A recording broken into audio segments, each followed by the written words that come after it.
Hey everybody, how's it going? Thought I'd do an update now. I don't know how long it is now that I've been on tea. Just over 9 months, I think. I don't know. I'm not very good at keeping track of these things.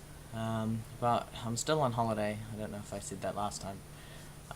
This is my second week of holidays, my last week of holidays before I go back to uni.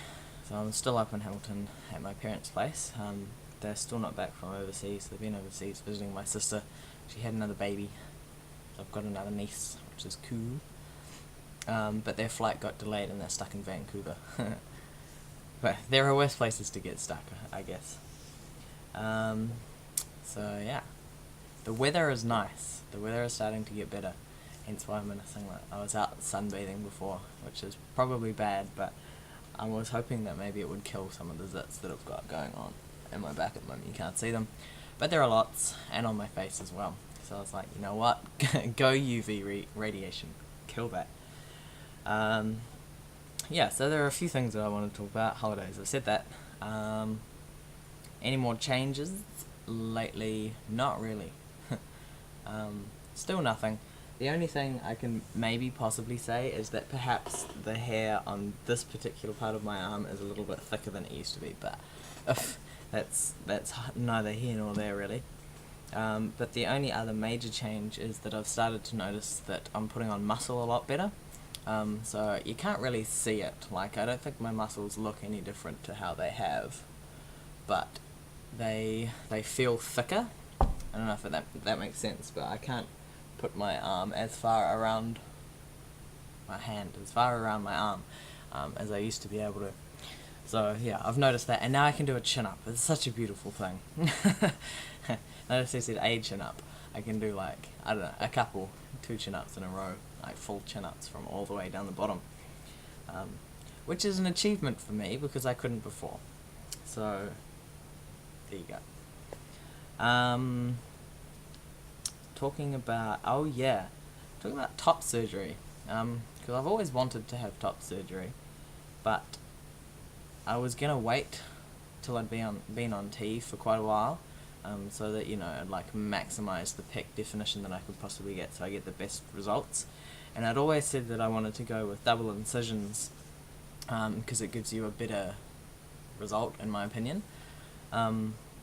And I wanted to save up and go over to the States and get it either through Garamoni or Brownstein,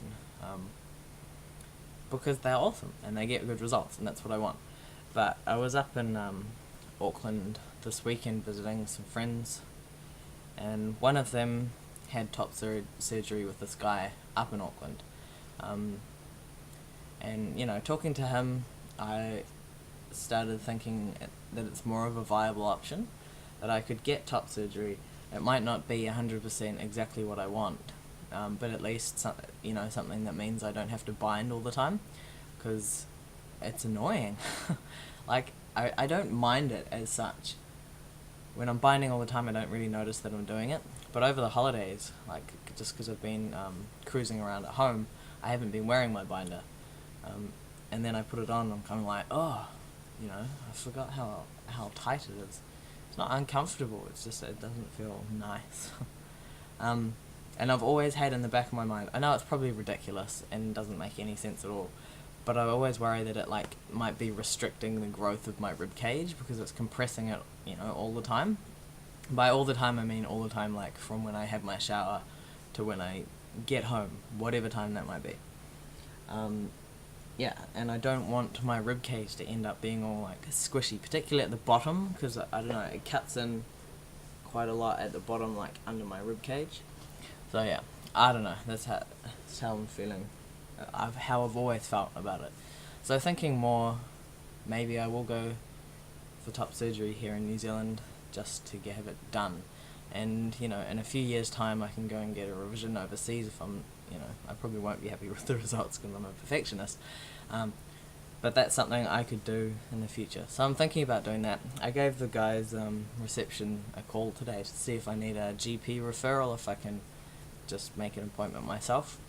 And you can self-refer, but they say that if you get a GP to refer you, then you've got, all that history with the GP and so on.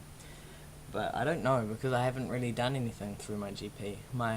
The GP that referred me for testosterone, he died, so he was never my GP before the referral. And I've never been to my actual GP about anything to do with my trans stuff. I've always gone through the hospital, and that's here in Hamilton. So I don't know, and I don't know whether I'd be able to qualify, because the whole reason that I would get it here is because I can get it funded, so that I don't have to pay money to get it done. But to get the funding through Auckland, I would have to be registered in Auckland, and living in Auckland. But I don't know if I can do that because I'm registered here in Hamilton as living in Hamilton to get my testosterone for free. I mean, normally it would cost me like a couple of $100 a shot.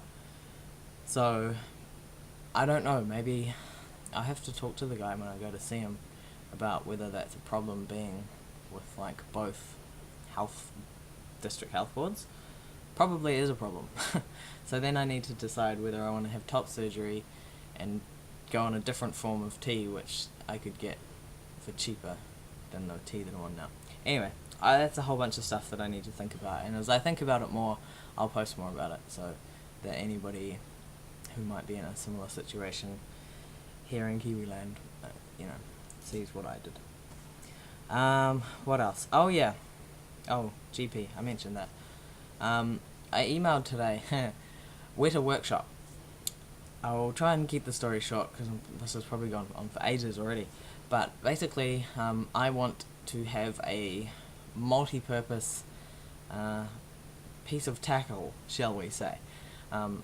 Because around the world you can get things for pack or play, or pack and pee, or there's a couple of things which are all three, but the ones that I've seen are either blimmin' expensive, like especially in New Zealand with the exchange rate, like nothing for under about $1,000.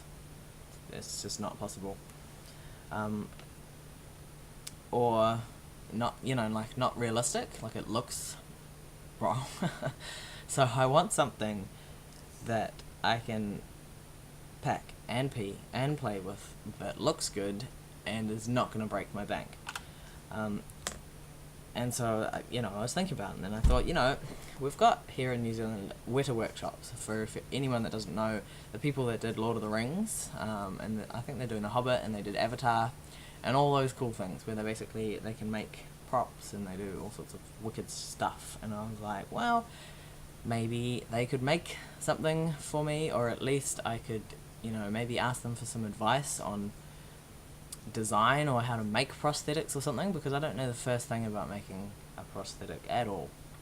And there are people around the world that do it for themselves. Wow, I don't know, they do it, and there are websites, but I could put them here, but I probably won't. But yeah, so that's something I emailed them today about, so we'll see whether or not they get back to me. Should be funny. So I emailed a place, it's actually a sex toy shop called Device, but someone recommended I email them as well because they've worked with Weta in the past, so I did, and they said we don't really have any contacts because it was ages since we worked with them, but go for it and keep us informed, because there'll certainly be a market through us for selling that. And I was like, yeah, I bet there would. So yeah, I'm sure that if I did manage to get something made, that there'd be plenty of people who would want to buy it, both here in New Zealand and internationally, if it's affordable and awesome. So I did stress that point in the email, so whether or not they get back to me, we'll see. Yeah, I think that's pretty much all I wanted to say. This has probably gone on for a bit, so I better cut it short. But yeah, otherwise I'm happy and good, and I'm looking forward to summer. I've just got lots of things that have sort of just been milling over in my mind. Yeah, in terms of transition and finding jobs and things like that. So yeah, that's that. I better go and do some work. I have to train an animal to do something. That's what this is. I train my dog to be able to open doors by pulling on them. How exciting is that? Or closed doors, actually. More closed doors. Because I taught her how to open this one that we've got in the lounge, and it's one way, and she can push it open, and so can my parents' dog, but then they leave it open, and I want them to be able to close it so that they don't let the heat out all the time. But yeah, I don't know if I've introduced my dog actually. Hazel, come here. Her name's Hazel, and she's very pretty. Hi. Come here. Up. Good girl. So this is Hazel. Ooh. She's an SPCA special, which means no one really knows what she is or what she came from. But she's my baby. And she's annoyed because I'm being really boring today. I'm always boring, eh? You don't do anything funny anymore. But yeah, so that's my dog. I'm going to teach her how to open doors. So yeah, I hope everybody's good, and I'll try and do an update. I don't know, some other time soon when something cool happens. I'll catch you guys later. See ya.